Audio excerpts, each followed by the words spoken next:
నమస్తే. నేను మీ బాబీ వర్ధన్. బీబీసీ వాయిస్ ఛానల్‌లోని కామెంటరీ బాక్స్ కార్యక్రమానికి స్వాగతం.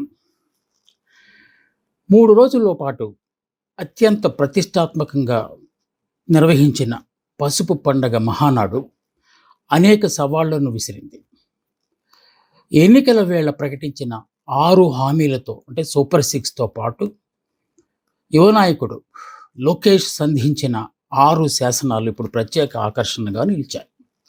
చాలామంది అంటుండవచ్చు 6 శాసనాలు 100 ప్రహసనాలు అని. ఆ వాదన అలా ఉంచినా కూడా ఈసారి మహానాడు చాలా ప్రత్యేకతలు సంతరించుకున్నట్టే అనిపించింది. వక్తలందరూ రెట్టించిన ఉత్సాహంతో రెచ్చిపోయి మరీ మాట్లాడారు. పార్టీ అధినేత ముఖ్యమంత్రి చంద్రబాబు నాయుడు గారితో పాటుగా ఈసారి యువ నాయకుడు లోకేష్ గారిని కూడా పొగడ్తలతో ముంచెత్తడం ప్రత్యేకత సంతరించుకుంది. ఆత్మస్తుతి పరనిందగా ప్రతిపక్షాలు ముఖ్యంగా వైఎస్ఆర్ పార్టీ శ్రేణులు విమర్శించినప్పటికీ చంద్రబాబు ఏమాత్రం ఖాతరు చేయకుండా తన పయనాన్ని సాగించారు. అత్యంత ప్రతిష్టాత్మకంగానే నిజంగానే దీన్ని తీసుకున్నట్టుగా భావించారు. లక్షల జనాన్ని సమీకరించారు. కడపలో దీన్ని నిర్వహించడానికి ప్రధానమైన కారణం ఏంటంటే, ఇన్నాళ్ళు కడప అంటే వైఎస్ ఫ్యామిలీకి సంబంధించిన అడ్డాగా భావించేవాడు. ఇప్పుడు అక్కడే మహానాడు నిర్వహించి ఈ గడ్డ మీది కాదు అని చెప్పడానికి ప్రయత్నించినట్టు కూడా కనిపిస్తోంది. ఎందుకంటే ఆ వీధులన్నీ గడప గడపకు ఈ పసుపు తోరణాలతో అలంకరించడం అనేది ఇంకో ప్రత్యేక అంశంగా ఇక్కడ పరిగణించాల్సి ఉంది. లోకేష్ గారు అంటే సాధారణంగా రాచరిక భాష శాసనాలు అంటే మహా అయితే ఇలాంటి ప్లేనరీ సెషన్స్ అంటే ప్లేనరీ సమావేశాలు జరిగినప్పుడు దాన్ని మహానాడు అంటున్నారు వీళ్ళు. కాంగ్రెస్కి అలాగే జరుగుతుంది. వైఎస్ఆర్ కాంగ్రెస్ పార్టీ కూడా ప్లేనరీ సమావేశాలు అంటే సభ్య సమావేశాల్లో నిర్వహిస్తారు. సో ఇలా నిర్వహిస్తున్నప్పుడు సాధారణంగా తీర్మానాలు ప్రవేశపెడతారు. ఆ భాష వాడతారు. అంటే తీర్మానాలు చేశారు, దాన్ని బలపరిచారు, దాని మీద చర్చ జరిగింది, అంగీకరించారు, ఆమోదముద్ర వేశారు, లాంటి భాష ఉంటుంది. కానీ ఈసారి లోకేష్ గారు శాసనాలు అని చెప్పడంలో ఏదైనా ప్రత్యేకత దాగి ఉందా? ఇది సాధారణంగా రాచరికపు భాష, శాసన ఉల్లంఘన, శాసనాలు లాంటివి మన పాత పద్ధతిలో అంటే ఫ్యూడల్ వ్యవస్థలో వాడతారు ఆ పదాలని. కానీ ఇది మరే ఏదైనా అర్థంతో ఏమన్నా లోకేష్ గారు వాడారు? లేదంటే శాసనం అంటే ఆర్డర్ అనుకోండి. ఆయన ఒక ఆర్డర్ 6 ఆర్డర్లు తీసుకొచ్చి జనం ముందు పెట్టారు. సాధారణంగా చాలామంది అంటున్నది ఏంటంటే సూపర్ 6ని ప్రక్కన పెట్టేసినట్టేనా ఇక ఈ శాసనాలు ఆ ప్లేస్లో ఇవి తీసుకొచ్చారా అనే ఒక వాదన కూడా చేస్తూ వచ్చారు. ఇంతకీ ఆ లోకేష్ ప్రవేశపెట్టిన 6 శాసనాలను కాసేపు అలాగ ప్రస్తావించి మళ్ళీ మనం వేరే దానిలోకి వెళ్దాం. ఆయన ప్రవేశపెట్టిన 6 శాసనాల్లో మొట్టమొదటిది తెలుగు జాతి ఆత్మగౌరవాన్ని కాపాడటం. మనందరికీ తెలిసింది, గతంలో నందమూరి తారక రామారావు గారు పార్టీ పెట్టే ఆలోచనలకు ముందు ఆయారాం గయారాం కాంగ్రెస్ పాలన ఉన్నది.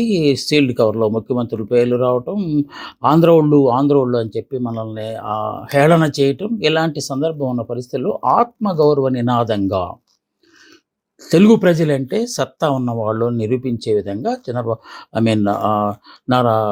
చంద్రబాబు నాయుడు గారి మామగారు మనం చెప్పుకుంటున్న నందమూరి తారక రామారావు గారిని వారిని ఈ విధంగా ఎందుకు సంబోధిస్తున్నానంటే ఇప్పుడు అంతా తానే నిర్వహిస్తున్నారు కనుక నారా చంద్రబాబు నాయుడు గారు. సో నందమూరి తారక రామారావు గారు పార్టీ పెట్టినప్పుడు ఏకైక లక్ష్యం ఏంటంటే, ఒకటి కాంగ్రెస్ వ్యతిరేకం, కాంగ్రెస్ కార్యకర్తల్ని లేకపోతే నాయకుల్ని బానిసలుగా చూస్తుంది, అది ఉత్తరాది పార్టీ అనే ఒక లక్ష్యంతో దాన్ని తీసుకొచ్చారు. సో అదే దాన్ని మేము కొనసాగిస్తాము. సో ప్రపంచంలో తెలుగు వాళ్ళంటే గొప్పవాళ్ళు, వాళ్ళ సత్తా ఉన్నవాళ్ళు, ప్రపంచంలో ఏ మూలకి వెళ్ళినా తెలుగు తాలూకు ఈ సూచనలు కనపడతాయి, అంటే ఉనికి కనపడుతుంది అనే ఉద్దేశంతో మేము దాన్ని ముందుకు తీసుకెళ్తాము అని చెప్పి దాన్ని పార్టీ పెట్టిన లక్ష్యాలను మేము ఏమాత్రం ప్రక్కకు పోకుండా నిర్వహిస్తున్నామని చెప్పడానికి తెలుగు జాతి ఆత్మగౌరవ నినాదాన్ని ఒక మొదటి శాసనంగా వారు తీసుకున్నట్టు కనిపిస్తుంది. రెండో శాసనము స్త్రీ శక్తికి సంబంధించి. దీన్ని కూడా మళ్ళా మనం ఎన్టీఆర్ రోజులకి వెళ్ళాల్సిందే. నందమూరి తారక రామారావు గారు ఆ పిల్లైనా, మగ పిల్లవాడైనా సరే ఆస్తిలో సగం సగం వాటా ఉండాల్సిందే అని చెప్పి స్త్రీలకు ఆస్తిలో సమాన వాటా అనే ఒక సూత్రాన్ని ఆయన ప్రతిపాదించారు. దాన్ని అమలు చేస్తూ వస్తున్నారు. ఆ తర్వాత కాలంలో రాజకీయాల్లో 33% రిజర్వేషన్లు ఇవన్నీ కొనసాగుతూ వచ్చాయి. అలాగే చంద్రబాబు నాయుడు గారి హయాంలో డ్వాక్రా మహిళలకు అంటే పొదుపు సంఘాలు ఏర్పాటు చేసి స్త్రీలను శక్తివంతంగా, ఆర్థిక శక్తివంతంగా చేయడానికి వారు పూనుకున్నారు. అలాగే ఉమెన్ ఎంపవర్మెంట్ అంటాం కదా, సాధికారత, మహిళా సాధికారతను సాధించే క్రమంలో టీడీపీ చాలా కృషి చేస్తుందని చెప్పడానికి ఈ శాసనం చేసినట్టుగా కనిపిస్తోంది. ఇంకా మూడో శాసనం సోషల్ ఇంజనీరింగ్ అని ఒక కొత్త పదాన్ని వాళ్ళు క్రియేట్ చేశారు. అంటే ఇది అప్పటికే ఉన్న పదము, ఈ శాసనాల్లో దాన్ని జోడించారు. సోషల్ ఇంజనీరింగ్ అంటే సామాజిక న్యాయం చేయడం అనేది. ఎన్టీ రామారావు గారు కూడా బడుగు బలహీన వర్గాలకు ఎక్కువ ప్రాధాన్యతనిచ్చేవారు. అలాగే వారి జీవితాలు సజావుగా జరిగేందుకు ముఖ్యంగా కిలో ₹2 బియ్యం కానీ, లేకపోతే ఉచిత ఇళ్ళు కానీ ఇవన్నీ ఆయన నిర్మించారు కనుక ఆ విధంగా సామాజిక పరివర్తన, సామాజిక అభివృద్ధి సాధించడంలో తెలుగుదేశం పార్టీ ఎప్పుడు కట్టుబడి ఉంటుంది అని చెప్పే ప్రయత్నంలో భాగంగా ఈ సోషల్ ఇంజనీరింగ్ అనే దాన్ని తీసుకొచ్చినట్టుగా కనిపిస్తుంది. అలాగే కార్యకర్తలే అధినేత, ఇది ఇప్పుడు చాలా చర్చనీయాంశంగా మారిన ఒకానొక అంశం. కార్యకర్తలు అంటే నిజంగానే క్యాడర్. చాలా పార్టీలు ఫెయిల్ అవడానికి ప్రధానమైన కారణం ఏంటంటే క్యాడర్కి, లీడర్లకి మధ్య సమన్వయం లేకపోవటం, అనుసంధానం లేకపోవటం. ఇక్కడ వీళ్ళు చెప్తున్నది ఏంటంటే, తెలుగుదేశం పార్టీ స్పష్టం చేసింది ఏంటంటే కార్యకర్తలే మా మూల స్తంభాలు అని చెప్తారు. అంటే క్యాడర్ సెంట్రిక్ పాలిటిక్స్ మేము చేస్తున్నాము, అంటే కార్యకర్తల కేంద్రంగా మా పాలన కొనసాగుతుంది. కార్యకర్తలు ఎందువలనంటే అది చెప్పడానికి చాలా రీజన్ ఉందండి. లోకేష్ గారు నాయకత్వంలో ఈ మెంబర్షిప్ డ్రైవ్ అయితే చేశారు కదా మధ్య. సో సభ్యత్వ నమోదు చేసినప్పుడు దాదాపు 1 కోటి మంది తెలుగుదేశం పార్టీ తాలూకు సభ్యత్వం తీసుకున్నట్టుగా వాళ్ళు గణాంకాలు చెప్తున్నారు. సో ఒక పార్టీకి అంటే ముఖ్యంగా ప్రాంతీయ పార్టీలకు 1 కోటి మంది సభ్యత్వం ఉండటం అనేది ఒక రికార్డుగా కూడా వాళ్ళు చెప్తున్నారు. అందువల్ల కార్యకర్తలు లేకుండా మేము ఏం చేయాలి. గతంలో మన నందమూరి తారక రామారావు అయితే సమాజమే దేవాలయము, ప్రజలే దేవుళ్ళు అని చెప్పి ఒక నినాదంతో ఆయన వెళ్ళేవారు. ఇప్పుడు వీళ్ళు మాత్రం కార్యకర్తలకే ఎక్కువ ప్రాధాన్యత ఇస్తాము, కార్యకర్తలు ఏం చెప్తేనే అదే జరుగుతుంది ఇక్కడ అని అర్థం వచ్చేలాగా ఇంకొక శాసనాన్ని కూడా తీసుకొచ్చారు.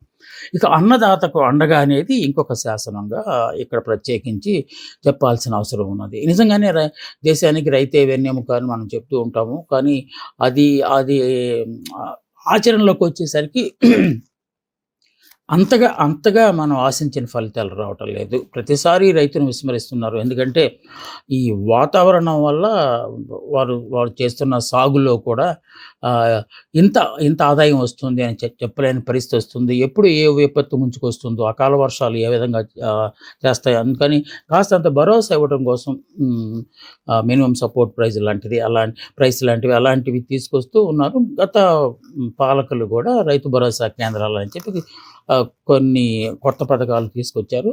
ఇప్పుడు ఈ రైతుకి ఎక్కువ ప్రాధాన్యతని ఇస్తాము, అంటే వ్యవసాయానికి కూడా మేము ఎక్కువ ప్రాధాన్యత ఇవ్వబోతున్నాము అని చెప్పి ఒక శాసనాన్ని ఆయన తీసుకొచ్చారు. ఇక అన్నిటికంటే చాలా ముఖ్యమైనది యువశక్తి. అంటే దీనిలో చాలా అర్థాలు ఇందాక మనం ప్రహసనాలు అన్నాం, 100 ప్రహసనాలు అన్నాం కదా. ప్రహసనం అంటే అర్థం వేరేగా ఉండొచ్చు, కానీ ఇక్కడ ఒక్కొక్క స్టెప్, ఒక్కొక్క ఎపిసోడ్ అని కనుక మన ప్రహసనాలను నిర్వచించుకుంటే ఇక్కడ జరిగింది ఏంటంటే యువశక్తి. యువగళం పేరుతో నారా లోకేష్ బాబు యాత్ర చేసిన మాట మనకందరికీ తెలిసిందే. చాలా కొన్ని వందల వేల కిలోమీటర్లు ఆయన తిరిగారు, ప్రజల క్షేమాలను చూస్తానని చెప్పారు. అలాగే రెడ్ బుక్ ఒకటిని చేతిలో పట్టుకుని బయలుదేరారు. సో గత ప్రభుత్వంలో జరిగిన ఆగడాల కారణాలైన వాళ్ళందరి పేర్లు అక్కడ రాసుకుంటూ వచ్చారు. తెలుగుదేశం కార్యకర్తలను హింస పెట్టిన వాళ్ళని విడిచిపెట్టేది లేదు, ఇలాగ రకరకాల చేసుకుంటూ వచ్చారు. సో యువతతో కలవడానికి దీనికి వేరే కోణం ఏంటంటే రాబోయే తరంలో కాబోయే ముఖ్యమంత్రి నేనే అని అని ఒక ఒక సుస్థిర స్థానాన్ని సంపాదించుకోవడం కోసం లోకేష్ గారు ఆ ప్రయత్నాలు చేసినట్టుగా మనం అప్పట్లో వార్తలొచ్చాయి. అంటే పార్టీ శ్రేణుల్లో గూడా ఆయన మాటల్లోనే ఈ అంతరార్థం గూడా ఉన్నట్టు మనకనిపిస్తుంది. అందుకని యువశక్తికి ఎక్కువ ప్రాధాన్యతనిస్తాను అని చెప్పి ఆయన చెప్తున్నారు. దానికి ఆయన కొన్ని గణాంకాలను కూడా వివరించారు. ఈసారి మొన్న 24లో జరిగిన ఎన్నికల్లో అంతా తానే చేసినట్టు నిరూపించే కొన్ని గణాంకాలను ఆయన తీసుకొచ్చారు. ఆహ్, ఈ ఆ ఎన్నికల్లో దాదాపు 25 మంది మంత్రులుంటే 17 మంత్రులు కొత్తగా వచ్చిన వాళ్ళు మాత్రం. అంటే తొలిసారి మంత్రులవుతున్న వాళ్ళు అని చెప్పి ఆయనన్నారు. అలాగే 88 మంది ఫస్ట్ టైమ్ ఎమ్మెల్యేలయిన వాళ్ళు ఉన్నారు. వాళ్ళంతా యూతే అని తన వర్గాన్ని నిర్మించుకునే క్రమాన్ని ఆయన వివరించినట్టుగా మనకు అర్థమవుతుంది అక్కడ. యువశక్తి అంటే అదే. సాధారణంగా మనం అంటుండేవాళ్ళం 80 సంవత్సరాలు వచ్చిన తర్వాత సీఎం అయిన వాళ్ళు, 90 సంవత్సరాలు వచ్చినాక సీఎం అయ్యి, సీఎం ప్రమాణకారం చేసి ప్రాణాలు పోగొట్టుకున్నోళ్ళు ఇలా గత పాలకుల హయాంలో అంటే కాంగ్రెస్ పాలనలో ఉండేది. ఇప్పుడు యూత్ పాలిటిక్స్‌లోకి వస్తున్నారు. సో, కనుక దాన్ని మనం తమిళనాడు తీసుకున్నా, ఇక్కడ మన ప్రక్క రాష్ట్రం తెలంగాణ తీసుకున్న ఈ యువకులే ముఖ్యమంత్రులుగా వస్తున్నారు. సో, ఇక్కడ గూడా నారా చంద్రబాబు నాయుడు గారికి 70 ఇయర్స్ దాటిపోయినాయి కనుక, తర్వాత తరంలో నేనే ముఖ్యమంత్రిని అని ఆయన చెప్పుకోవడంతో పాటు అందరితో చెప్పించే ప్రయత్నం కూడా చేసినట్టు అలాంటి నినాదాలు కూడా చాలా లోకేష్ గారు ప్రసంగిస్తున్నప్పుడు అలాంటి నినాదాలు కూడా వచ్చాయి. సో, యువశక్తిలో ఆయన చెప్పిన స్టాటిస్టిక్స్ కొంత మేరకు మనం ఆలోచించాల్సినవి. ఎందుకంటే 88 న్యూ ఫేసెస్ మనం ఎమ్మెల్యేలుగా చూసాం. Out of 25, 17 are youth first time ministers అయ్యారని చెప్పి ఆయన చెప్పడం అనేది ఇక్కడ కానీ ఇంకొక ముఖ్యమైన అంశాన్ని అందరూ ఆశించారు. ఏంటంటే చంద్రబాబు నాయుడు గారిని మళ్ళీ మరొకసారి ప్రెసిడెంట్‌గా ఎన్నుకున్నారు. అది ఇన్‌విటబుల్. అది ఎట్టి పరిస్థితుల్లో అది జరగకుండా ఉండటం అనేది జరగదు. సో, కానీ చాలామంది ఆశించింది ఏంటంటే చంద్రబాబు నాయుడు గారు ప్రెసిడెంట్ కానీ అధ్యక్షులుగా ఉంటారు. జాతీయ అధ్యక్షులుగా ఉంటారు. వర్కింగ్ ప్రెసిడెంట్‌గా నారా లోకేష్ గారి పేరు బహుశా ప్రతిపాదించవచ్చు అని అందరూ ఊహించారు. చాలామంది ఊహించారు. వేదిక మీద ఉన్న నాయకులు కూడా ఆ క్రమంలో ప్రసంగాలు కూడా చేశారు. ఎందువలనంటే ప్రక్క రాష్ట్రంలో చంద్రశేఖర్ గారు, కేసీఆర్ గారు వారి తనయుడు కేటీఆర్ గారిని వర్కింగ్ ప్రెసిడెంట్ చేసి అన్ని బాధ్యతలు అతనికి అప్పగించినట్టుగా ఇక్కడ కూడా అదే పరిస్థితి కొనసాగుతుందని నారా చంద్రబాబు నాయుడు గారు లోకేష్ గారికి యాక్టింగ్ ప్రెసిడెంట్‌గా ఇస్తారని చెప్పి ఊహించారు. కానీ అదొక్కటే మాత్రం జరిగినట్టుగా కనిపించలేదు. అది కొంతమందిని నిరాశపరిచిందని మనం అనుకోవాలి. ఈసారి ఎన్నికలు అయిన తర్వాత అదే ఎన్నికలంటే ఏకగ్రీవంగానే ఆయన ఎన్నికయ్యారు. ఆయన పేరు ఒకరు ప్రతిపాదిస్తే మరొకరు దాన్ని సపోర్ట్ చేస్తూ వచ్చారు చంద్రబాబు నాయుడు గారు. చంద్రబాబు నాయుడు గారు మరోసారి అధ్యక్షుడైన తర్వాత చేసిన ప్రసంగం అనేక ఆసక్తికరమైన అంశాల సమాహారంగా ఉంది. ఒకటేంటంటే క్లీన్ పాలిటిక్స్ మేము చేయబోతున్నాం. ఇది పెద్ద ఆశ్చర్యకరమైన అంశంగా చాలామంది అంటున్నారు. అసలు పాలిటిక్స్‌లో క్లీన్‌నెస్ అనేది ఉంటుందా? పరిశుద్ధమైన నిజాయితీ, నిబద్ధత కలిగిన రాజకీయాలు చేస్తామని చెప్పి రాజకీయ నాయకులు చెప్తే నమ్మగలిగే పరిస్థితి ప్రస్తుత సమాజంలో ఉందా అనేది ఒక పెద్ద ప్రశ్నగా అక్కడ అసలు. ఇంకొక హెచ్చరిక మనం ముందే చెప్పినట్టు కొన్ని హెచ్చరికలు ఉన్నాయి. దాంట్లో కొన్ని బుజ్జగింపులు ఉన్నాయి. కొన్ని భరోసాలు కూడా ఉన్నాయి ఈసారి మహానాడు ప్రసంగాల్లో. వాటిల్లో ఒక హెచ్చరిక ఏంటంటే ఆర్థిక నేరస్తులను విడిచిపెట్టే ప్రసక్తి లేదని చెప్పి చంద్రబాబు నాయుడు గారు చాలా ఘంటాపథంగా చెప్పారు. ఉగ్రవాదుల కంటే వీళ్ళు చాలా ప్రమాదకరం. అలాంటి ఆర్థిక నేరస్తులను ఏరివేస్తాము. ఆ క్రమంలోనే మేము వెళ్తున్నాము అని చెప్పి పరోక్షంగా వైఎస్ఆర్ కాంగ్రెస్ పార్టీలో ఉన్న కొంతమందికి ఆయన వార్నింగ్ ఇచ్చినట్టే మనకి ఆ మాటలను బట్టి అర్థమవుతుంది. అలాగే కోవర్టులు ఉన్నారు అని చెప్పి ఇంకో కొత్త ప్రస్తావన తీసుకొచ్చారు. చంద్రబాబు నాయుడు గారినే అసలు పొలిటికల్ ఇంజనీరింగ్‌లో ఆయన ఎక్స్‌పర్ట్ అంటారు. ఎందుకంటే ఎక్కడిదైనా ఈజీగా పసిగట్టేస్తారని చెప్పి ఆయనకు ఒక పేరుంది. అలాంటిది ఆయన పార్టీలోకే కోవర్టులు ప్రతిపక్ష పార్టీ నుంచి కోవర్టులు వచ్చి మన వాళ్ళతో తప్పులు చేయిస్తున్నారు. ఆ నేరాలు మన మీద తోస్తున్నారు అని చెప్తూ అలాంటి వాళ్ళను తాట తీస్తాను, ఏరివేస్తాను, అప్రమత్తంగా ఉండని చెప్తూనే తానే స్వయంగా అలాంటి వాళ్ళను ఏరివేస్తానని చెప్పి ఒక పెద్ద ప్రకటన చేశారు. మా పార్టీలో వైనాట్లు గొడ్డలి వేట్లు ఉండవు అని ప్రాస కూడా కలిపి వైనాట్లు గొడ్డలి పోట్లు ఉండవు, మాదంతా క్లీన్గానే పాలిటిక్స్ ఉంటాయి అని చెప్పి మరో మాట కొంచెం ముందుకెళ్ళి మరి మాట్లాడారు. అది ఎవరిని ఉద్దేశించి మాట్లాడారో ప్రజలందరికీ ఈజీగా అర్థమైపోతుంది. ఇక లోకేష్ గారు అంటే చాలామంది అందరూ మాట్లాడారు, కాకపోతే ఈ ఇద్దరే కాన్సన్ట్రేషన్ మనం చేసినట్టు భావించాలి. లోకేష్ గారు మాట్లాడిన దాంట్లో చాలామంది బహుశా ఇంత పెద్ద సమావేశంలో రెడ్ బుక్ ప్రస్తావన తీసుకురాకపోవచ్చు అన్నారు, కానీ ఆయన అదే ఫస్ట్ రెడ్ బుక్ తీసుకొచ్చారు. కొంతమందిని ఈ పాటికే పంపించేశాము, ఇంకా కొంతమంది ఉన్నారు, కానీ ఎవరిని వదిలిపెట్టము. ఎందుకంటే కార్యకర్తల నుంచి ఆయన పిచ్చాపార్టీ జరుగుతున్నప్పుడు కార్యకర్తలు కొంతమంది సార్ మేము ఇలాగ బాధలు పడ్డాం, వాళ్ళ మీద మీరు యాక్షన్ తీసుకోలేదు ఏంటి అని అడిగినట్టున్నారు. అందువల్ల ఆయన వాళ్లకు భరోసా ఇచ్చినట్టుగా ఎవరిని వదిలిపెట్టము. ఒకడేమో గుండె నొప్పి అని పారిపోయాడు, ఇంకోడేమో బాత్రూంలో కాలు జారిపోయాడు, ఇంకొకడేమో ఎక్కడ తిరుగుతున్నాడో కనిపించట్లేదు అని ఇలాగా చాలా వ్యంగ్యాస్త్రాలతో ఆయన మాట్లాడిన తీరు చూస్తే చాలా చాలా ఆనందోత్సాహాలతోనే ఆయన ఉన్నట్టుగా మనకి కనిపిస్తోంది. కల్తీ మద్యం అమ్మి 30,000 మందిని ప్రాణాలు తీశారని చెప్పి ఒక బాంబు పేల్చారు ఆయన. అసలు అది ఎప్పుడు మనం వార్తల్లో కూడా చదవని విషయం. ఇంకా జంగారెడ్డిగూడెంలో 19 మంది ప్రాణాలు కోల్పోయారు. అవి సహజ మరణాలు అని చెప్పి అప్పుడు గవర్నమెంట్ అప్పటి పాలనలో ఉన్న వైఎస్ఆర్ కాంగ్రెస్ పార్టీ చెప్తే, అప్పుడు ప్రతిపక్షంలో ఉన్న తెలుగుదేశం పార్టీ మాత్రం ఇది ప్రభుత్వ హత్యలే, కల్తీ మద్యం తాగే వాళ్ళందరూ చనిపోయారని చెప్పిన మాట మాత్రం వాస్తవం. ఎందుకంటే 20 మంది 19 మంది అని చెప్తున్నారు. ఇప్పుడు ఈయన ఏకంగా 30,000 మంది ప్రాణాలు తీశారు వైఎస్ఆర్ కాంగ్రెస్ వాళ్ళు అని చెప్తున్నారు. మరి ఈ గణాంకాలు ఎక్కడ ఆయన సేకరించారో అందులో ఎంత వాస్తవం ఉందో అనేది మనం చూడాలి. ఇంకా ఈ రెడ్ బుక్ గురించి మాట్లాడుతూ ఆయన కొన్ని ఆసక్తికరమైన అంశాలను కూడా మాట్లాడారు. ఎక్కడ ఉన్నా సరే పట్టుకొచ్చి ఏరి మరీ చెప్తాము, వాళ్ళు అధికారులా లేకపోతే రాజకీయ నాయకులా అనే దానికి మాకు పట్టింపే లేదు, వాళ్ళు మాత్రం అంతు చూస్తాం అని చెప్పి ఆయన చెప్పారు. చంద్రబాబు నాయుడు గారు ఒక రకంగా, లోకేష్ గారు మరో రకంగా పార్టీ శ్రేణులకు భరోసా ఇచ్చారు, ప్రతిపక్షాలకు బెదిరించారు, హెచ్చరించారు.